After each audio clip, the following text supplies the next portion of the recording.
Happy Chanukah, and welcome back to the VIP conversation. So first, let's talk a little bit about Chanukah.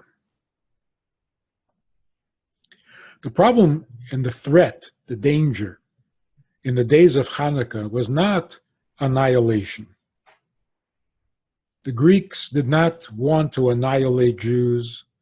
They wanted to assimilate them. It was more of an ideological war rather than a physical one. And that's why we celebrate Chanukah by lighting candles, not by eating and drinking, like Purim. Even though we do eat latkes, because you got to eat something. After all, it's a holiday. You got to eat something. So what exactly was the challenge in the days of Chanukah? It was a time when people worshipped people. The human being was the highest, most sophisticated creature in the world, and all honor, all respect, all trust and belief was in the human being.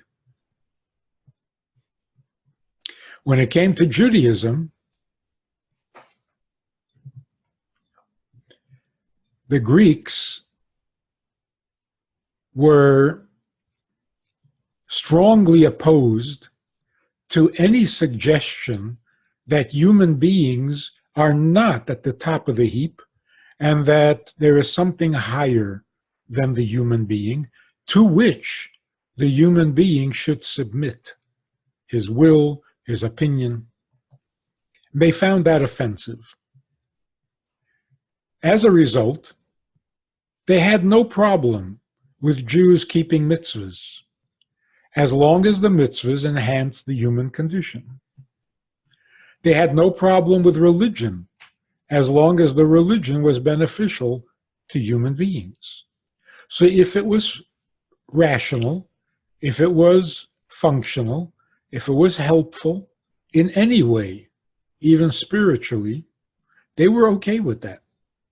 Because the spiritual is a human need. It adds something to the human condition. We are good at the material. We're also good in the spiritual. But it's all human. And so they didn't mind if you did mitzvahs, but they didn't like God's mitzvahs. If we fully appreciate this, they had no problem with believing in God.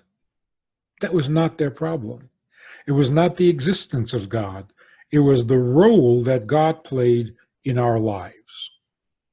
So if the belief in God served a practical purpose, if it made life more livable, if it ennobled the human condition, then it was fine. The belief in God serves the human being. Even obedience to God could be rationalized. So if you're obeying God because it's a good discipline, it's a good lifestyle, it's a plan, a vision for which to live, that's fine. They didn't mind that. It seems that the only thing they objected to is to do a mitzvah for him rather than for yourself or the human race. So this is why the miracle of Chanukah was that when the Jews reclaimed the temple and came to light the menorah, the light of the menorah being your light, your vision, your ideology, the quality of your life, the Jews had the option of lighting the menorah with the oil that they found, contaminated in some way by the Greeks, but usable oil, functional. It can light up your life. And the Jews wouldn't do it. They searched and searched, determined to find oil that had not been contaminated. Meaning to say, a godliness that was not contaminated with human benefit. Purely godly, not rationalized to human consumption. So what did they find? They found a cruse of oil that not only hadn't been touched or contaminated by the Greek philosophy, but that it was invulnerable. It could not be contaminated. There's a certain godliness that is so beyond that unholiness does not reach there. So what are we calling unholiness? We're not talking about deep, dark, sinister evil. The Greeks were quite sophisticated, ideological. They were idealists. They wanted the best for the human being. They lived with a philosophy. These were not thugs or simple anti-Semites. They were quite sophisticated. But the story of life was the human condition. Compared to godliness, that's unholy or ungodly. So what is the difference between the contaminated oil and the pure oil? One of the ways of understanding it, the contaminated oil is not oil that stopped being oil. It had been kosher oil, but it was contaminated, which means there was godliness to it, but it was infected with a little bit of humanism. So it was spiritual, but not pure. So as soon as you introduce a little bit of humanism into the Torah, into godliness, you've contaminated it. It's no longer pure. Are we having problems here?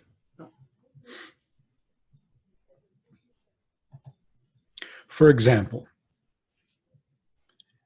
there are mitzvahs we know that are rational.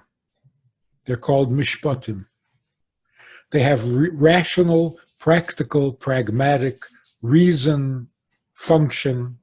They serve a practical benefit. Like thou shalt not murder, thou shalt not steal, thou shalt not lie, false testimony. These are very practical laws. Then there are laws that are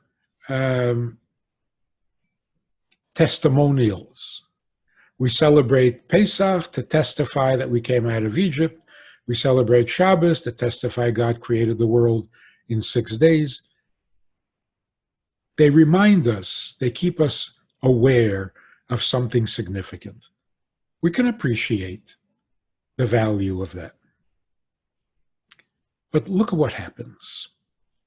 We divide the Torah into rational laws and irrational laws, which we call rituals.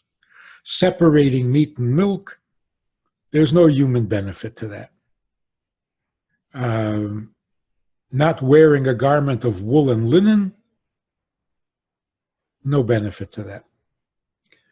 So we have the rituals, which some people don't want to participate in, and then we have the rational, the necessary, seemingly necessary laws.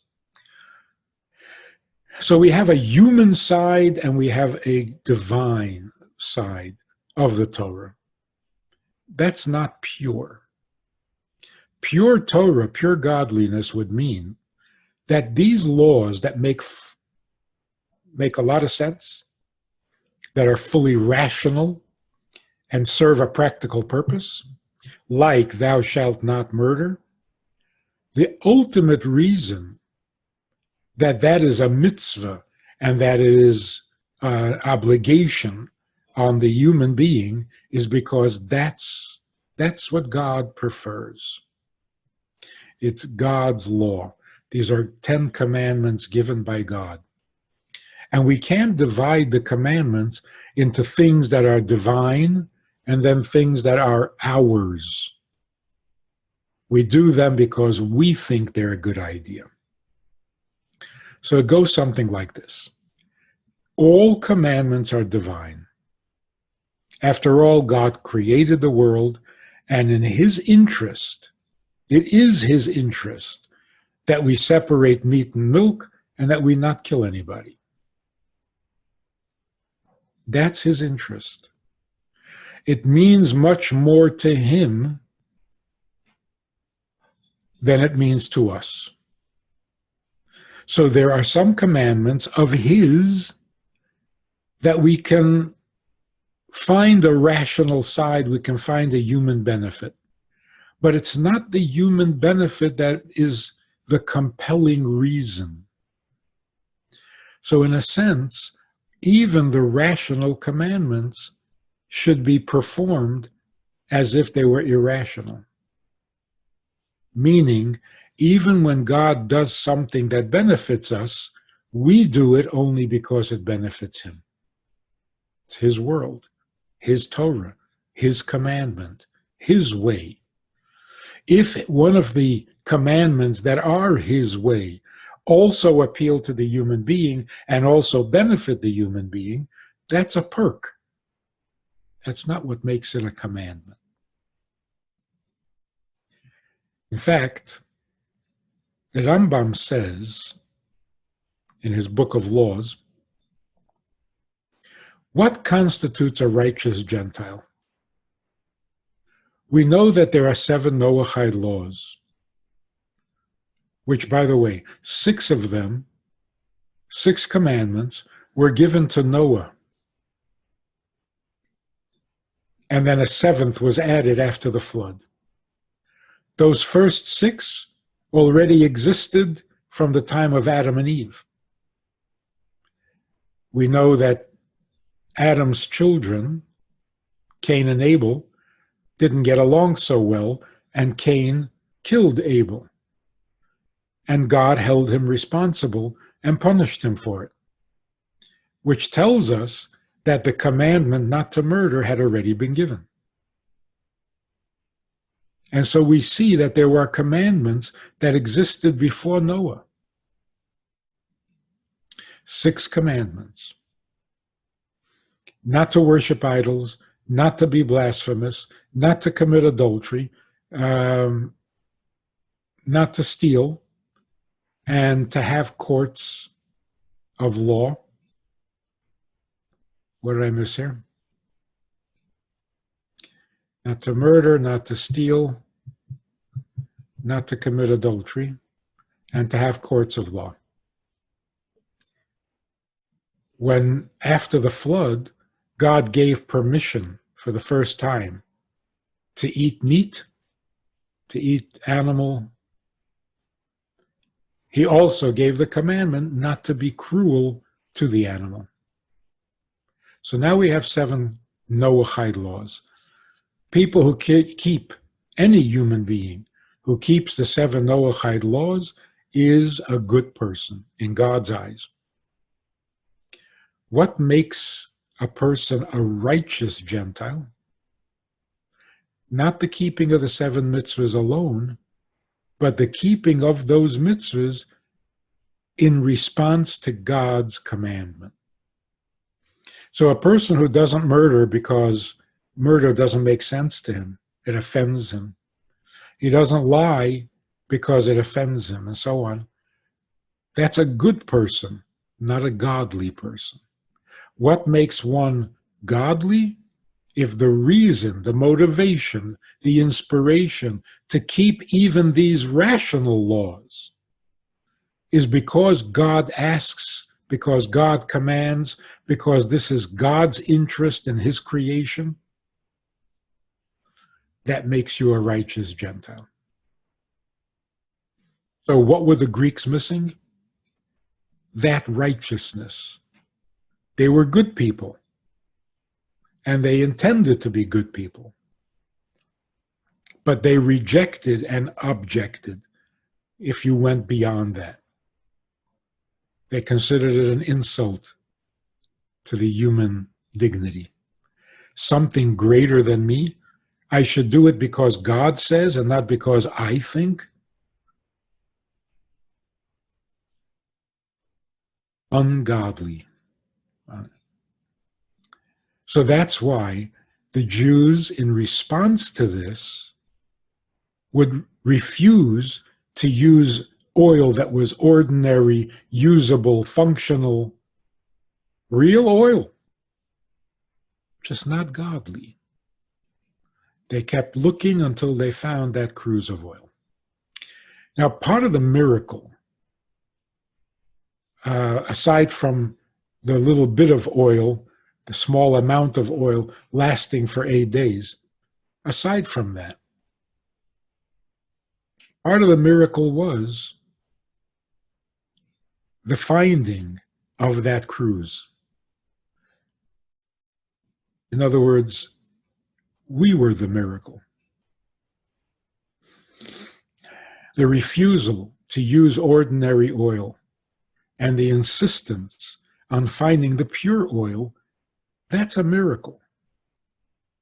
Because that's human beings being more than human. Is that not a miracle? So in today's world, where we don't have a temple, we don't have the holy menorah, what do? What does Chanukah inspire in us? It inspires in us the conviction that if you dig a little deeper, you will find that you are not limited, you are not confined to the human condition. You know, the famous debate, can a human being do something truly altruistic with no benefit to himself at all? Not a spiritual, not a physical, not a material, no benefit whatsoever. Can a human being transcend himself? The answer is obviously yes. And Chanukah is the time when we emphasize that. Because that's what the Greeks were denying. They were saying there is nothing higher. Not only can't you go higher, you shouldn't. It's insulting. Chanukah proves that human beings can go higher, and it's not an insult, it's a compliment. So every mitzvah we do, ideally, should be motivated by only one pure motivation. If this is what God wants, this is what I give him. Exactly the way he wants it, when he wants it, how he wants it, and from whom he wants it. So if it's a mitzvah for men, men do it. If it's a mitzvah for women, women do it. Is it okay to do mitzvahs voluntarily that were not asked of you? Yes, it's okay, but don't call that serving God. Don't contaminate. Keep things clear. There are some spiritual advantages, there are spiritual benefits, there are spiritual desires that people who are spiritual pursue for their own benefit, for their own satisfaction. Don't call that godly. That's human. But to be godly means, if this serves God's purpose, I am here to do that. Serving God is a literal and true ability in the human being. I am fully capable of serving him without introducing any self-interest whatsoever. Then it's not contaminated, then it's pure. And as we get closer to the days of Mashiach, or to the coming of Mashiach, that becomes more and more available and more necessary to get beyond ourselves. Because we can see just by looking around what's happening to human beings, the selfishness, the pettiness, the narcissism, the obsession with self has become a disease. It's deadly. Narcissism literally leads to self-destruction, which is different from selfishness. Selfishness, the good old-fashioned selfishness, was I will do what is best for me. Sometimes at the expense of others, but what I'm doing is what's best for me. Narcissism isn't always best for you. You have a desire, and that desire is so compelling, it's so strong, that even if it'll kill you, you will continue to do it. Narcissists can't say no to themselves, even if it'll kill them. That's what we're seeing. The antidote is to find the pure oil. And every one of us has that unbroken, sealed cruse of oil that was never contaminated, because it can't be contaminated. God's will is always His will. That's pure. And we are capable of responding to His will without asking what's in it for us. And to suggest that the only way we will ever do anything consistently, loyally, with devotion, is if there's something in it for us, that's not true. That's what Chanukah denies. It is not true. There doesn't have to be something in it for me. Knowing that God wants it, knowing that God asked for it, knowing that this is essential to Him, is even stronger a motivator than my own self-interest. Stronger. And when you're devoted to His will, you are indestructible. Not only can't you be contaminated, you can't be destroyed. So, we put up these huge menorahs. What are we trying to say? We're telling the world, you don't have to be selfish. You don't have to find benefit for yourself, either in this world or in heaven. There doesn't have to be a benefit. There is nothing greater, nothing better, nothing truer than doing something simply because God wants. That's almost starting to sound rational. It makes so much sense. If He needs something and you need something, well, whose need would you attend to? Your own? Your need is temporary. Your need is changeable. It's negotiable. It's debatable. And you can do without it. God's need is eternal, infinite, true, unchanging. So, it's almost sounding rational now. In fact, that would be great. If that which is purely godly can also be rational, then we've got the best of both worlds. That's bringing heaven down to earth. Rational human beings who don't want anything in return for serving God by doing His will. That can light up your life. That can light up the world. That's Chanukah. Now we move on to the second part of our talk, and that is a definition of terms that we use that may be a little bit mysterious. We know that before God created a universe that is orderly, he first created a chaotic universe. It's mentioned and referred to in the description of creation, where it says that in the beginning, when God created the world was in darkness. There was chaos. There was no order to the things that God had created. This chaotic condition could not endure, and according to Kabbalah, it broke. It tore apart.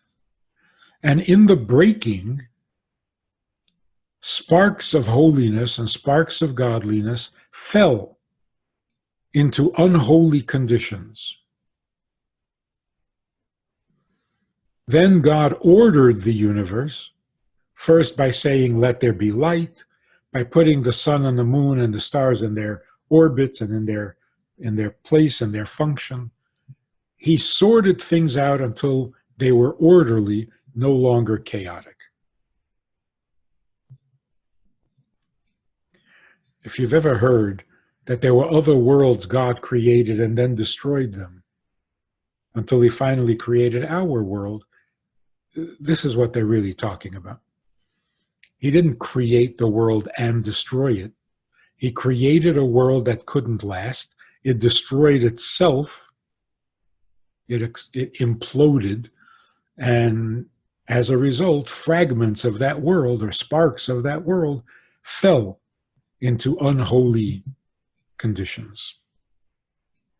That is called the world of tohu, chaos. Let's understand what that is. God created a world that couldn't last. Why did he create it? Some say God created a world, he didn't like it. So he created another, and then another, until he created this world and said, this one I like. What does that mean? One of the ways of understanding it, when you get excited and inspired to build a house, to write a book, to compose some music, the initial excitement or inspiration is intense. You're so excited. In fact, you're so excited to write the book, you can't think of an opening sentence.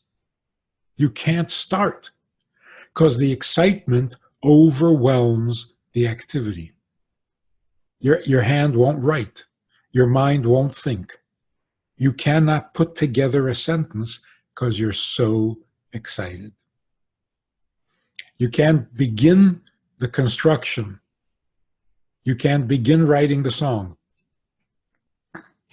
In fact, you have to wait until the excitement abates. When it calms down, then you can start. So if we were to ask the question, if the excitement interferes with the project, why not skip that step? Don't get that excited.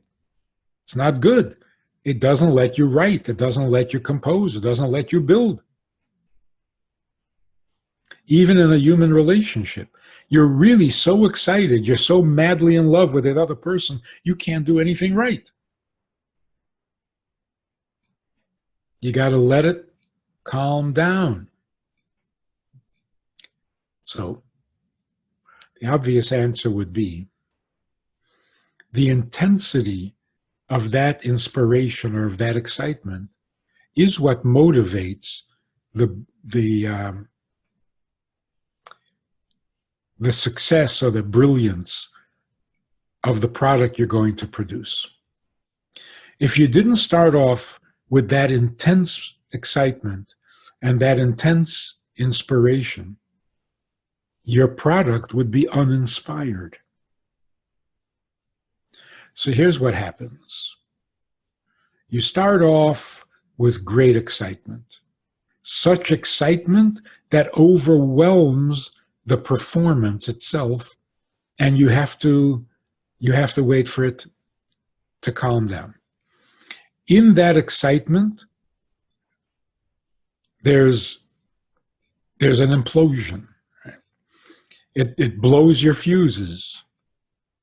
And in that, the excitement or parts of the excitement fall,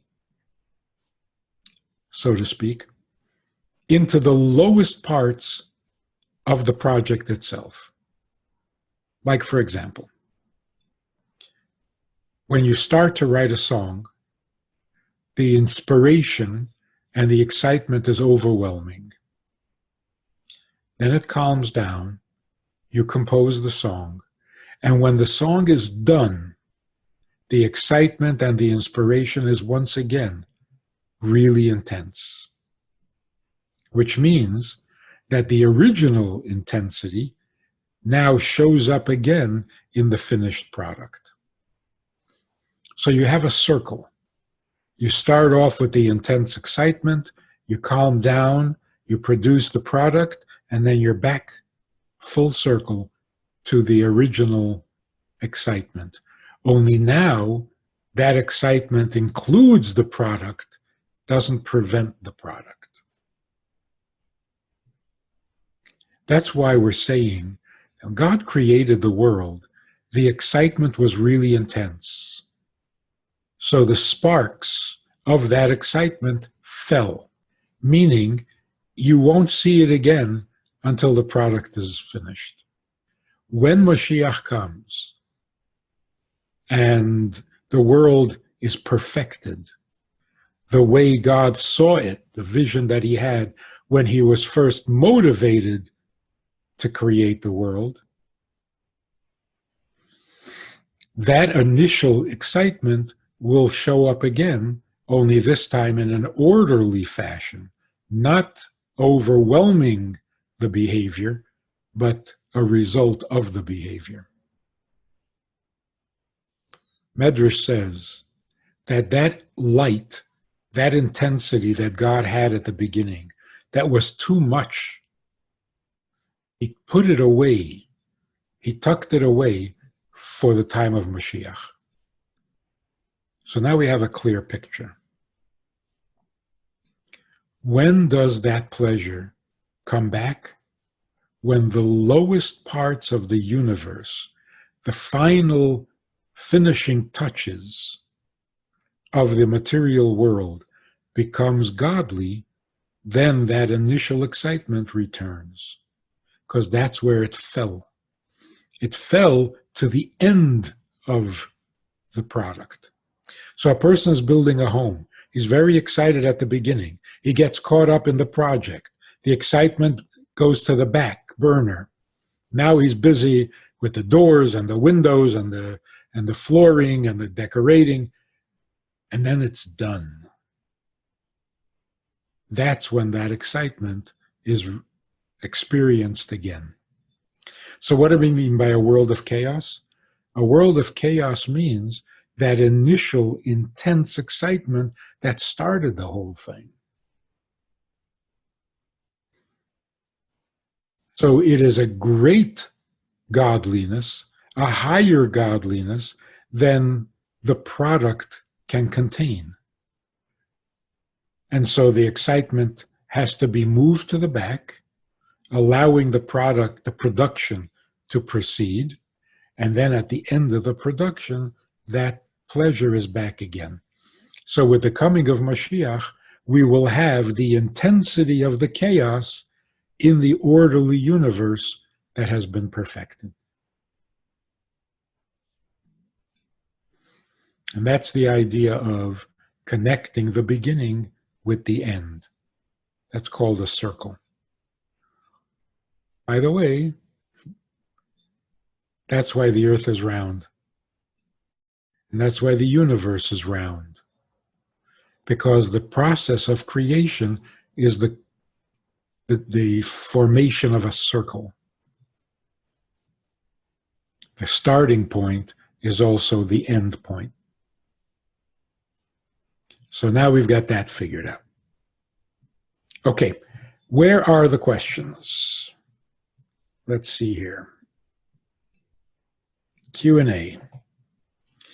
Okay, question. What is the significance of the fifth night of Chanukah? The fifth night of Chanukah, we are told, according to the calendar, as the calendar was laid out for us, the fifth night of Chanukah never comes out on Shabbos. Of all the nights of Chanukah, only the fifth night of Chanukah never comes out on Shabbos. So it is never a holy day, which means it is the darkest of all the nights of Chanukah. We know that we light the menorah where it's visible to the street or to the outside. And that's because the mitzvah of lighting the menorah is the exception in Jewish life. It is the only mitzvah that is best performed in the public, in the outside of the Jewish home, so that every passerby can see it and be inspired by it. And when do we light? What time of the day?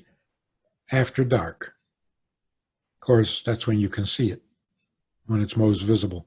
But the point is, you're lighting up the night. So if the Hanukkah candle has the power to light up the night, and we're lighting up the fifth night, which is the darkest because it cannot come out on Shabbos, that candle must be the most powerful since it's illuminating the greatest darkness. As long as we're talking about that.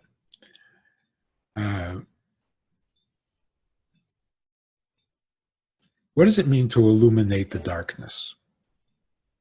You light a candle after dark, it doesn't become daylight. It's still dark. Not as dark as it would be without the candle, but not much better. So it's not like a candle can illuminate the night. What it means is that that little candle is enough insight, enough light to help you appreciate the beauty in the darkness. It doesn't take away the darkness. It takes away the blindness that prevents you from seeing how beautiful the darkness can be. Does it make a little sense? For example, you're going through a really hard time. It's a dark time in your life. You light a candle, and suddenly you see that the darkness has its own beauty. It doesn't disappear. This is not whitewashing. This is not Pollyannish. Yes, it's a problem, and yes, it's dark. But does darkness not have a beauty of its own? Isn't there something positive about the negative? So the candle actually illuminates the darkness, meaning not it chases away the darkness, it shows the beauty that the darkness has. And darkness here means the hidden value, the hidden blessing, the silver lining, however we're going to describe it. There are things that flourish in daylight. Certain plants will grow in direct sunlight. Others will not tolerate direct sunlight. They will thrive in the shadow or even in the dark, because there is light in the daytime and there's light to the nighttime. But to see the light of the nighttime, you need insight. And that's what candlelight is best for. So the fifth night of Hanukkah, when we can illuminate the darkest night, meaning even in the darkest darkness, we can find its beauty. That's the fifth night of Chanukah.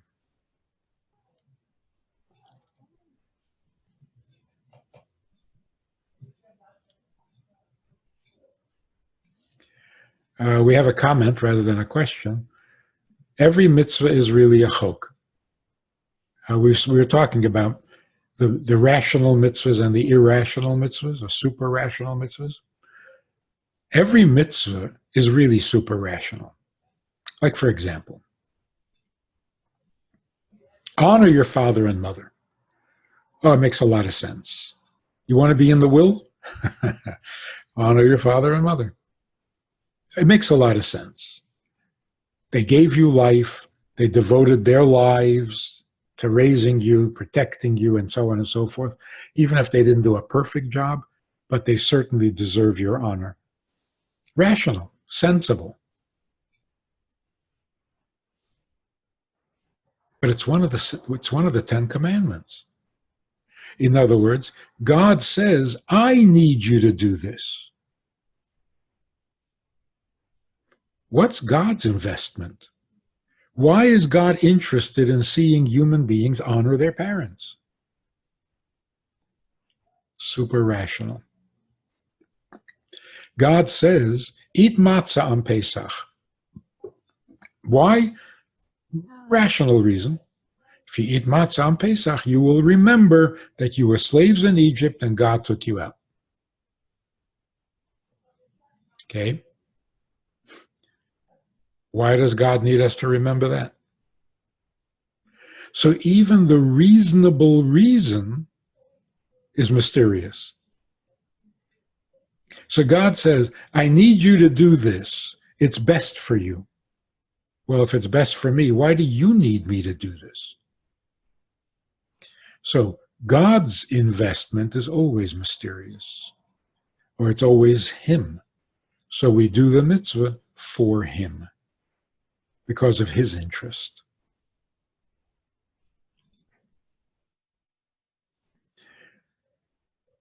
One other question. What is the significance of the military victory of the Maccabees in light of Chanukah? Well, first of all, the significance is that the Maccabees represented the deepest convictions of the Jewish soul that motivated them to take on the Greek army when it was completely irrational to do so. There was no way they could win. And yet, they were fighting this battle because they could not compromise the godliness that we were given, the godliness that we carry within ourselves. They would not allow it to be compromised. So if we were to ask, what should Jews do when they're just a handful of civilians, untrained in warfare, and they're threatened by a huge army? What should they do?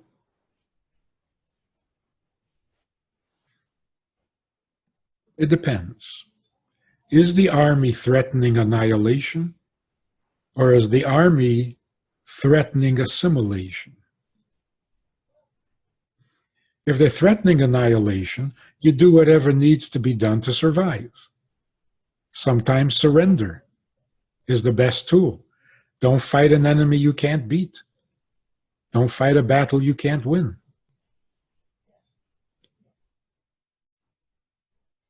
But if the threat is assimilation, they're coming to deny you the right to be a Jew, there's no surrender to that.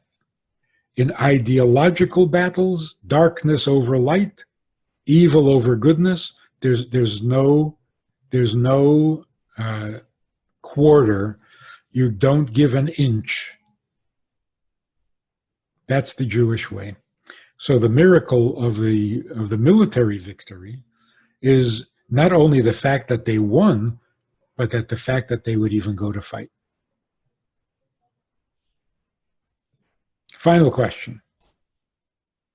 Are you saying that we should observe, obey, and serve God outside the context of the connection and love for us?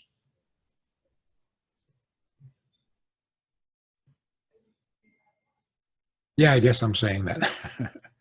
The question is, should we perform mitzvahs, obey God, beyond the motivational factor, which is that God loves us?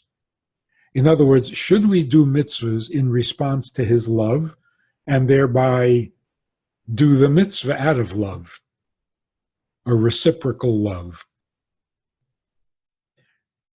There's certainly nothing wrong with reciprocating the love that God shows us. Is that all there is? Is that the ultimate? No. Even in a marriage, you're good to your spouse because your spouse loves you.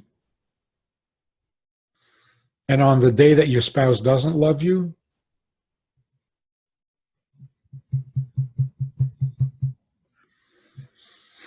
is there something stronger than love in a relationship?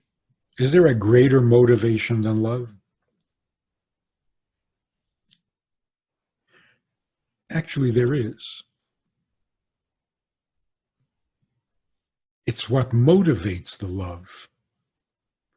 It's what gives the love its stability.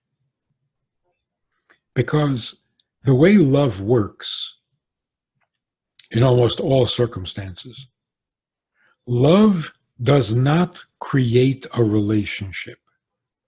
Love is not a relationship. Love comes out of a relationship. In other words, that which is significant in your life, that which is necessary for your life, that which is the most meaningful in your life, that's what you're going to love. So why do we love some things and not others? Why do we love some people and not others? Because some people are crucial to our lives. What makes them crucial? What makes them important? What makes them necessary in our lives? Not the love. The fact that they are crucial is what makes us love them. So here's how love works. Anything important in your life, you ought to love. Because even if you don't love it, it's still important. That which is not important in your life, no amount of love is going to make it important. So in a marriage, if we're getting married, if we're going to be committed to each other for the rest of our lives and we're going to create a family together and share a life, I'm going to love that. I'm going to love the person who is the other half of my life as much as I love my life itself. But if you're not my life, you're just enjoyable. Well, that doesn't make you necessary in my life. In that case, love is only the icing and there is no cake.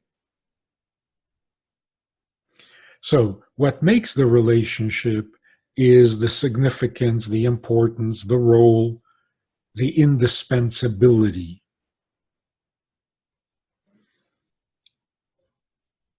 In our relationship with God, God tells us that we are indispensable to him.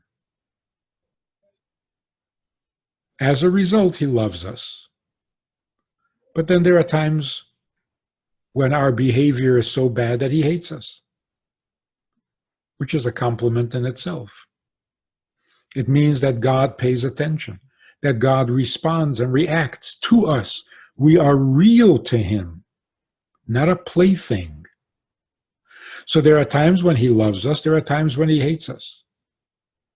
But even as he hates us, we are indispensable. It's like, I can't live without you, but I don't like you. Not like this.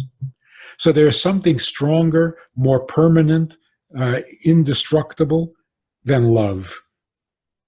Because love is fragile.